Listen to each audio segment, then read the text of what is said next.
Godwin the Guru, the YouTube channel of Godwin Itakibubu, otherwise known on air as the Guru. You are welcome. At this point, we want to discuss something very, very important. Something that would tell us, all Nigerians, that we better look deep before we take a leap. And sometimes there are some people, if they are so suspicious in your radar, if they greet you good morning, you better consult your wristwatch before asking them good morning.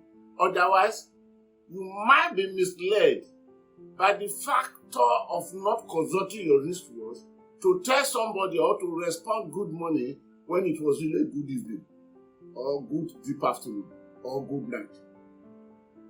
That is why the topic we want to discuss now is must be seen as very, very essential to Nigeria. I call it under this caption: presidential pardon for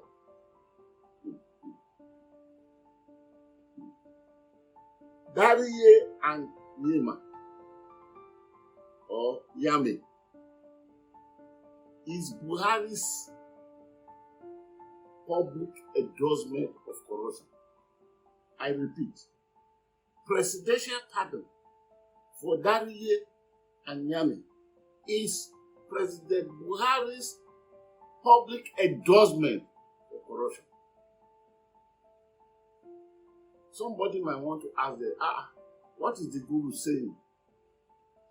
President Muhammadu Buhari had one thing working for him over the years, that the man had never been corrupt at a time. That he's not corrupted, that there is no corruption within his domain, and that is not a man you will pin down within the marketplace of corruption.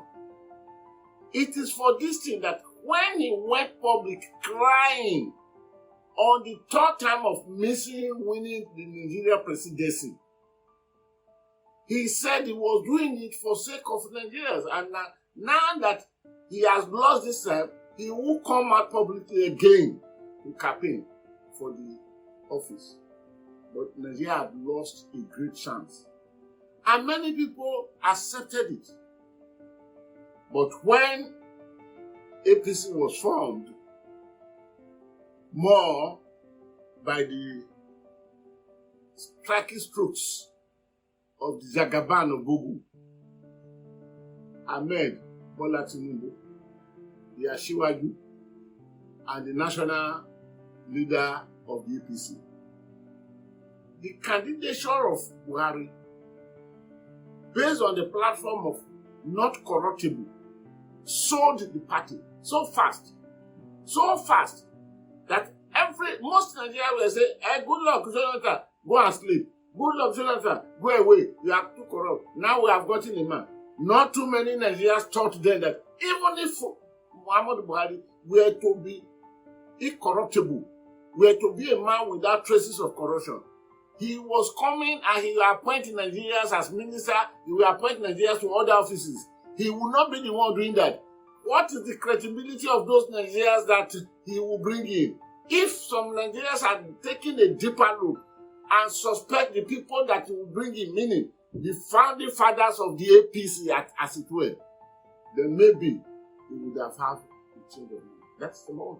Number two, if some Nigerians had gone into history to know that somebody could be corrupt, but he could be clever, so that he is not caught in the action, there's another way. But not many of us looked at that point. Buhari is not corrupt. Buhari is not corrupt. That's okay. Then Buhari formed the government. He appointed his ministers. The first thing that came was padding of budgets.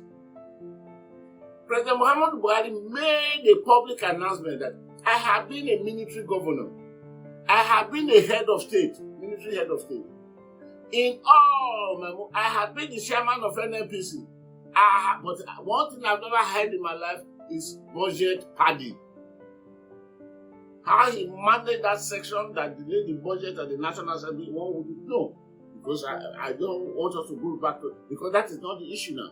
But the fact remains that he met in 2016, this was the statement.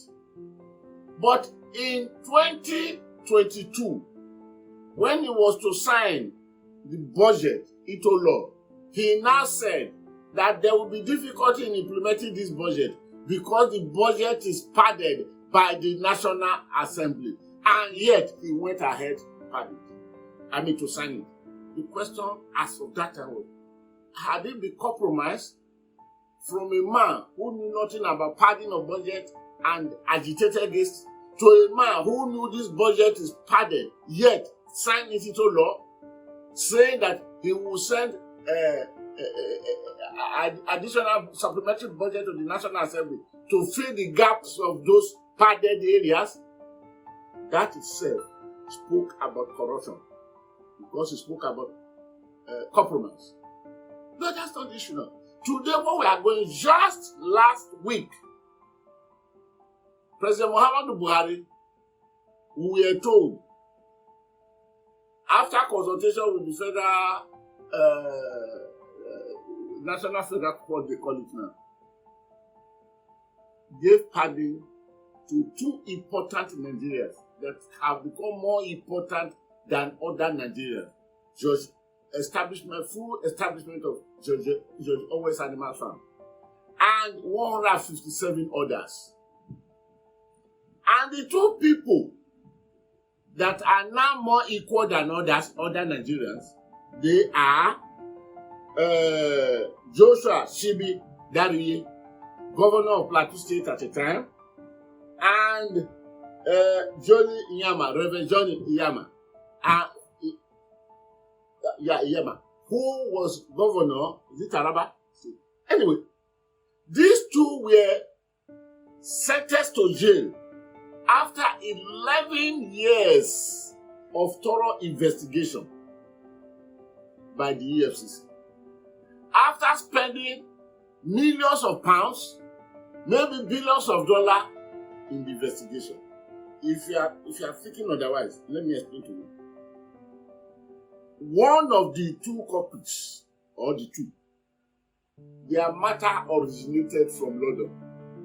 So each time the EFCC will travel, the officials will travel to London, stay in hotel, and the London, both eating, staying in hotel, and every other thing, you don't pay naira, you pay pounds. And they were flying witnesses from London into Nigeria to appear in court for the whole 11 years that this matter lasted. And they pay pounds. Then in Nigeria, naira was just going, because to do a thorough investigation is not a binge. And these people were jailed, and they went on appeal to a court of appeal to Supreme Court. Supreme Court confirmed that it's true. I think both of them to put together was more than 100 and something billion.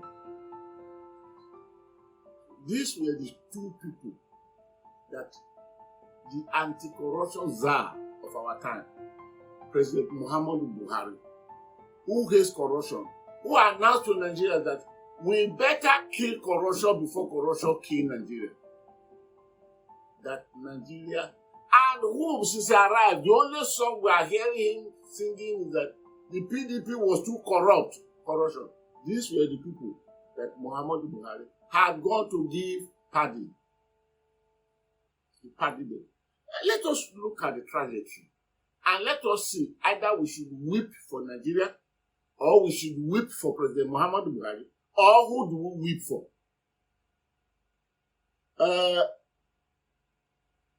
I had mentioned that Dariye, Nyame, and 157 others in the prison homes, or no, they don't call them prison anymore. In the reformation centers, either Kirikiri, Kaduna, Ile-Ife, Okere, Iwori, and others.